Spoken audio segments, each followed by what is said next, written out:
All right, in the meantime, now let us switch it over to trade, because while the deals are getting all the headlines, there is a huge wild card almost nobody else is talking about: the possibility that a court overturns those trade deals.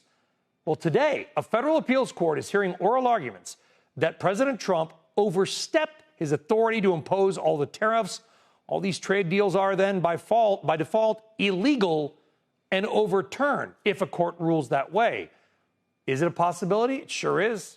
Andrew Laperriere is head of U.S. policy at Piper Sandler. He has been one of the few, Andy, that's been talking about it, which is how I know about it, because I read your and your team's excellent work. Is this a possibility? I think it's the likelihood. I mean, the oral arguments were this morning, and I think the administration continues to have a hard time. I mean, they're basically arguing that the president can declare a national emergency and then do whatever he wants. And I don't think that there's any statute that gives him the authority to do that. IEPA doesn't give him the authority to do that. And if you just think through the implications of that, it would just be such far-reaching power for the president. And it was clear that a lot of the judges, it was 11 of them, have had a lot of problems with that. And so I think the text of the law doesn't give him anything like that kind of power. And if it did, then it would probably be unconstitutional, because the authority to raise tariffs is found in Article 1, Section 8, which is Congress. Congress has the authority to... because it's effectively a taxing power in a very rough way. Yeah. So if... Well, even explicitly, the Constitution explicitly gives the Congress the authority to impose tariffs as well as taxes. My civics, C- in civics coming back to haunt me, Andy. So if the Court of Appeals says these are not legal, that it's not an emergency, I've got to imagine the White House will appeal itself then to the Supreme Court. Sure, absolutely. Yeah. So, I mean, I think this is headed to the Supreme Court one way or the other. You've got a number of oral arguments that are going to take place in September. So we'll probably have a number of appeals court rulings sometime in the next few months. And I think it's pretty likely the court takes this case and decides the matter by June. It could be a lot earlier than that, but I think this is definitely headed to the Supreme Court. Any way to kind of figure out what they might do? Do these trade deals ultimately stand?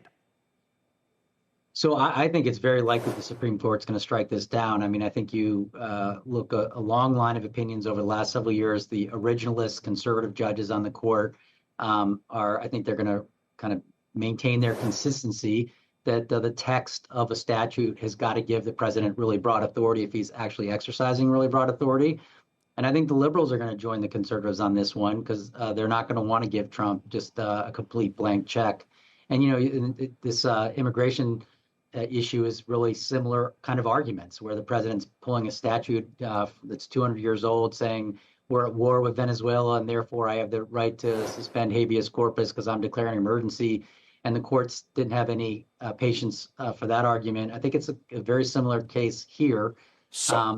And so I think you're looking at a very one-sided opinion. Okay. By the way, if the originalists, bizarrely, I agree with you. The liberals on the Supreme Court would go with the originalists, in part just because, Trump and whatever.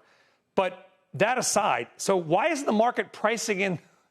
You're a smart guy, Andy, but there's other smart people out there. Why isn't the market seemingly pricing in any possibility that all these trade deals are whacked?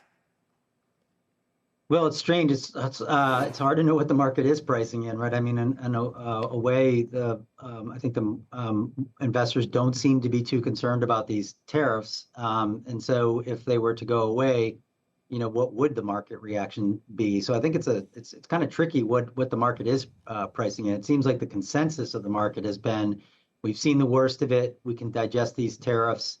And I think it's been the consensus. So this is, I think, disappearing, because it's not true that, that we're going to have deals that lower tariffs. We're not getting deals that lower tariffs. We're getting deals that raise tariffs. So I think what has been the consensus, we've been kind of pushing back against it, but it just doesn't seem to matter. The market thinks we're going to get deals that lower tariffs. We get deals that raise tariffs, and it doesn't seem to be bothering the market very much.